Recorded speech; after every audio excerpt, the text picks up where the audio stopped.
It is my sincerest pleasure to introduce my dear friend and today's keynote speaker, Keisha Spivey.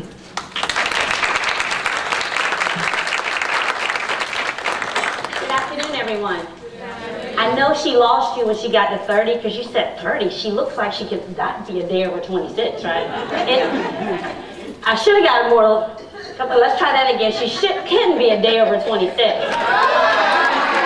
Gotcha. But I do appreciate the opportunity to be here. And I was speaking with Sandy earlier, and you know how you have to give all the bios and all that other stuff, but today it would have been fitting to say, I would be proud to say that I was my SGA president just a few years ago when I graduated from high school. I was my junior high vice president, I was my college president, and I was my poli-sci, that was my undergraduate degree, president as well. And I say that with honors because leadership is what makes things happen. Okay, I know she told y'all I'm a pastor too, so we're going to try this again. Leadership is what makes things happen. Because everything rises and falls with the people who have the power to influence others. And when we realize the responsibility that we've been given, the charge that's before us, it should make us make different decisions and should make us become even more accountable for the decisions that we make. Because what we need to understand about leaders is a real leader does lead from the front. Who would you follow? Somebody from the rear shouting out orders, telling you what to do, or someone who's up front modeling the behavior that they say they want to see in the team that they're a part of? And if you know yourself that you never followed someone shouting orders from the back, why not be that person that's up front modeling? Why not be that person up front that's not only giving the charges, but also rallying the troops for a vision that's bigger than you? Because here's what I understand in all the opportunities that I've been afforded to be a leader. Leadership is great, but the real deal gets done with your team. Because a leader who doesn't have a team ain't really a leader.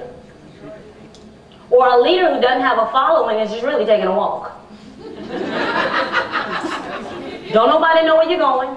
You ain't accomplishing much, but you're just hanging out in the process trying to tell everybody how great you are. And people don't realize there's a difference between being an influential leader and being a positional leader.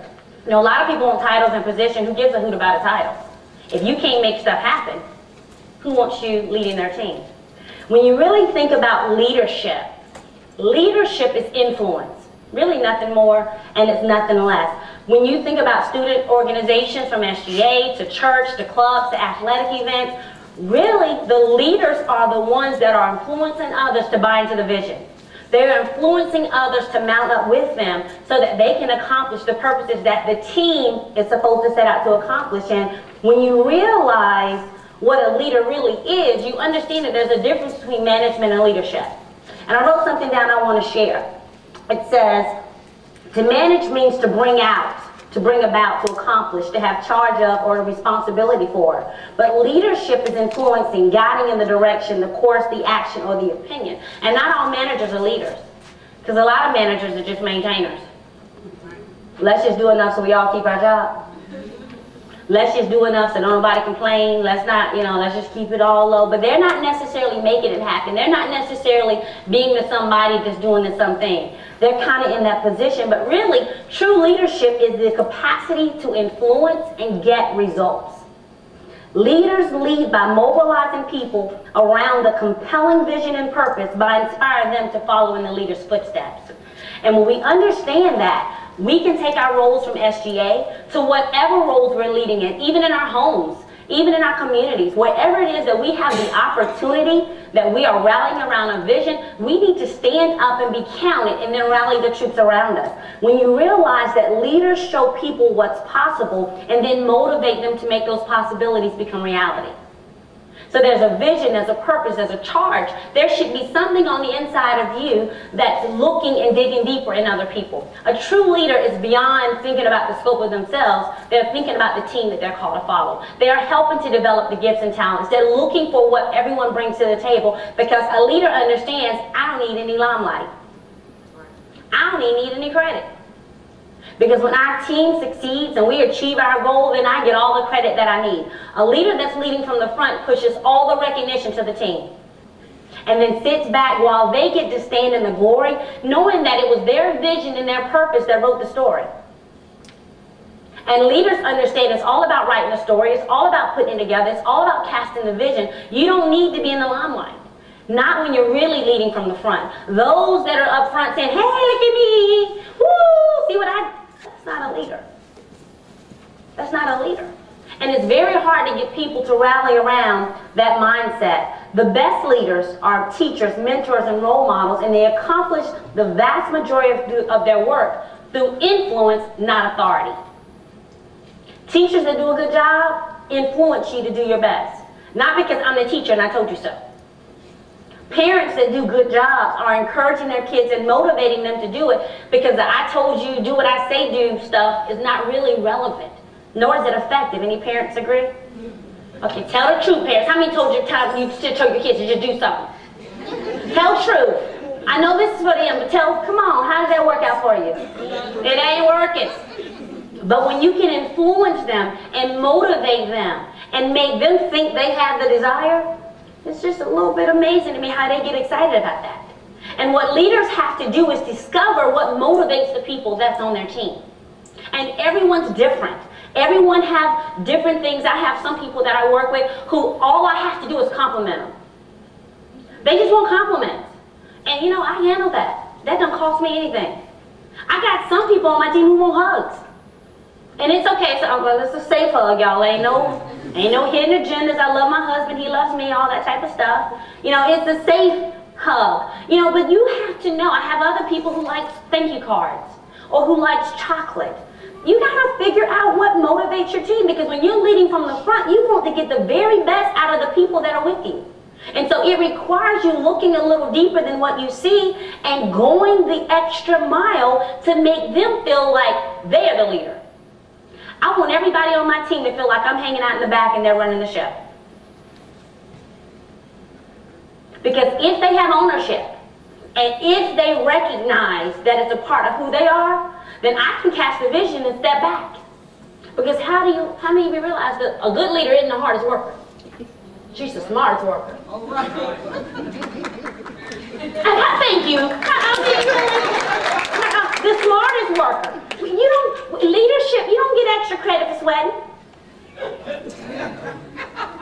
You know, last minute putting stuff together, that's not leading from the front. A real leader takes the time to plan and prepare and get everyone buying into it, so everyone's owning their part, so that we have an equal amount of sweat. I'm not going to watch my team sweat. I'm going to sweat with them, but I shouldn't be the only one out there. Because if you rally the team and everybody's buying into it, then guess what? Everybody wants a part of that. And as an SGA team, when you think about the school and you think about a college, everybody's here for different reasons. Everyone comes here with different hopes and different dreams, and different things motivate them. And when you're making decisions based on what the whole body needs, you might want to know what moves them. You might want to know what excites them, so they'll support your events. You need to know how to get the best results. And that's what leaders do. Leaders think before they act. Why? Because you live in a glass house. And you cannot unscramble eggs. You cannot go back and undo a conversation. But as a leader, you are now modeling the behavior that you're saying, okay. So you don't get some of the choices that everyone else on the campus gets. Because when you do it, it's going to come back, guess what she did, guess what he did. It's not like everybody else, because you have to set the standard. And then you're saying this is what the expectation is for everyone else. When you think about it, courage plus initiative plus perseverance plus integrity equals success. Compromising standards is never an option. Why? Because you're leading from the front. I took a couple notes I wanted to give you, and then I'm done. When you want to truly be a leader that leads from the front, I want to give you a couple things to remember. Number one is walk the walk. Walk the walk. Model what you won't duplicate, and then lead people in that direction. You need to meet and exceed the standards that you're asking of others. Don't be asking people to do something you ain't going to do. Nor would you even be willing to do. You need to meet and exceed those expectations. You need to honor your word and keep your commitments. I had someone yesterday for an event at 6 o'clock last night. At 3 o'clock going to text me and say, can I find somebody else? What was my answer? What do y'all think I said? No. Heck no. No! You accepted this assignment 3 months ago. So, Miss Leader, you find your replacement and then text me all about it. Because a leader is accountable. If I'm not going to show up someplace, I'm going to, first of all, they're going to know I must be someplace I got to be, because I'm not going to cancel an appointment. Not if it's physically possible for me to be there.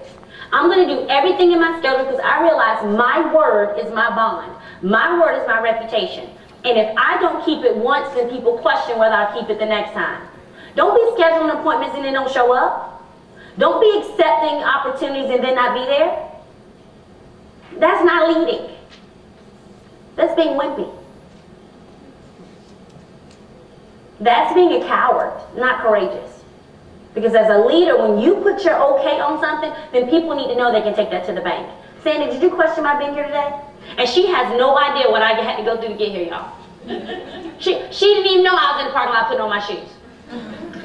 But did you question when it was time? No. Why? Because there's never been a time I've told her I was going to be someplace, I was going to do something that I did not show.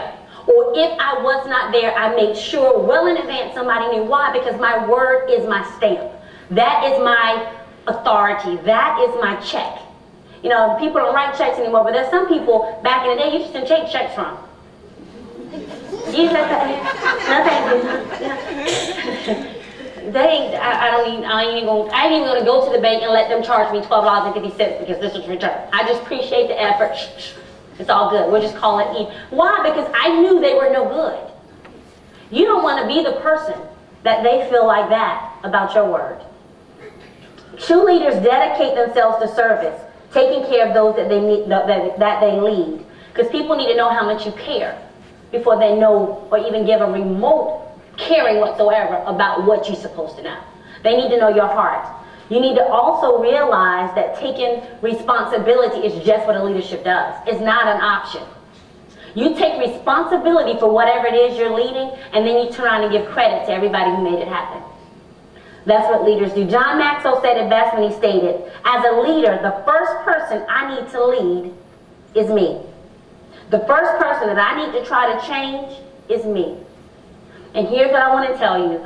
Every time you're working with a team in any capacity, school, home, community, or church, instead of pointing fingers thinking about what they should have done, a real leader looks back and says, what should I have done?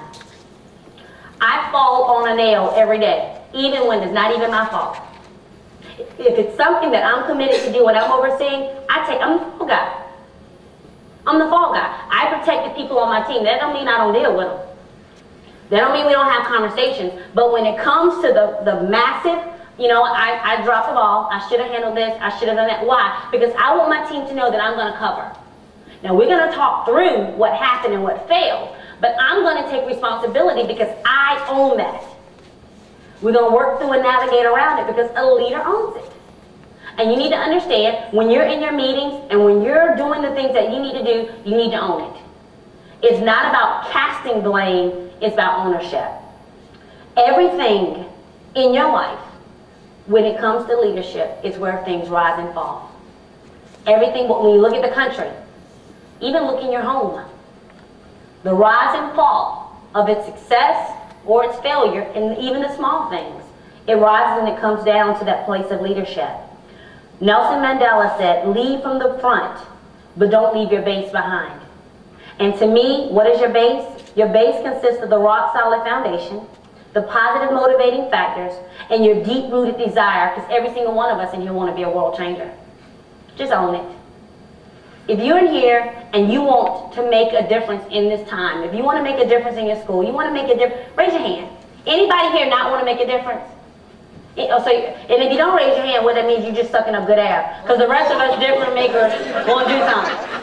Everybody in this room wants to leave a fingerprint. Everybody in this room wants their dash to count. And what I absolutely love about every role that I get to play in leadership is every single day of my life, I get the opportunity to do that. Not just with the big splashes, but in the little daily decisions that I make that I call ripples. And in student government, in your home, and everywhere that you go, every single one of us every day gets to make ripples. And the question is, are you making yours? Much success to you and congratulations.